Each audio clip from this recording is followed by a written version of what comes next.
Graça e paz, tudo bem? Eu recebi uma pergunta e foi a seguinte: o que significa permanecer na posição como Gideão? Bom, para responder isso de forma bem objetiva, vamos ler a palavra do Senhor aqui no livro dos Juízes, capítulo 6. Eu separei aqui para a gente ler o versículo 3, 4, 5, 6 e 11, que vai dizer assim: Porque sucedia que, semeando Israel, subiam os midianitas e os amalequitas, e também os do Oriente contra eles subiam, e punham-se contra eles em campo, e destruíam a novidade da terra, até chegarem a Gaza, e não deixavam mantimento em Israel, nem ovelhas, nem bois, nem jumentos, porque subiam com os seus gados e tendas, e vinham como gafanhotos em tanta multidão, que não se podiam contar, e nem a eles e nem aos seus camelos, e entravam na terra para a destruir. Assim, Israel empobreceu muito pela presença dos midianitas. Então os filhos de Israel clamaram ao Senhor. Vamos ver o verso 11 agora, que é quando o anjo do Senhor vem falar com Gideão. Então o anjo do Senhor veio e assentou-se debaixo do carvalho que está em Ofra, que pertencia a Joás, a Abiesrita, e Gideão, seu filho, estava malhando trigo no lagar, para o salvar dos midianitas.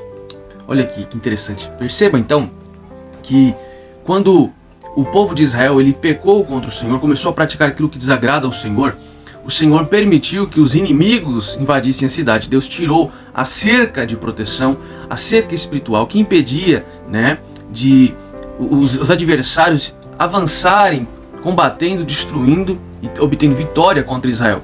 O que aconteceu foi que aqueles povos que cercavam Israel, eles vinham com ímpeto em grandes multidões e eles destruíam toda a plantação, pegavam os animais, as ovelhas e não deixavam nada. Não tinha como Israel se manter, não tinha alimento, não tinha mantimento.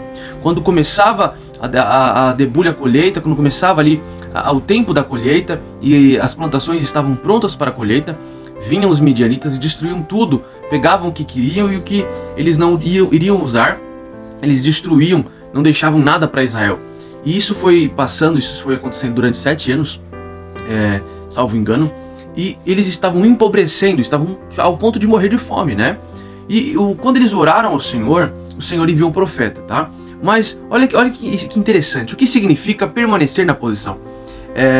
Todo o povo se escondia por medo, porque quando chegava o tempo da colheita, os midianitas vinham, então todo mundo se escondia, ia para os pinheiros, ia para os lugares escondidos, cavernas, iam para suas casas, e todo mundo se escondia, com medo dos midianitas.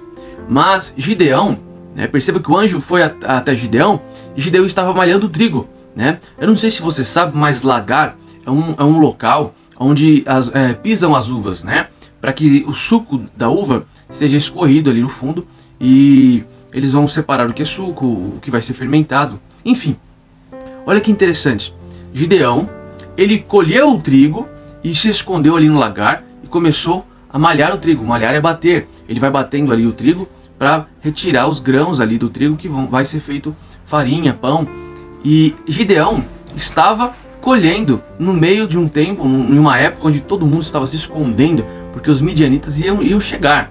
Então todo mundo estava com medo, todo mundo estava recuando, todo mundo estava fugindo da batalha, da guerra, com medo do adversário. Mas Gideão, sozinho, ele foi avante, ele permaneceu colhendo, ele permaneceu na posição, ele não teve medo das consequências, ele não teve medo do que podia dar errado, ele permaneceu obedecendo.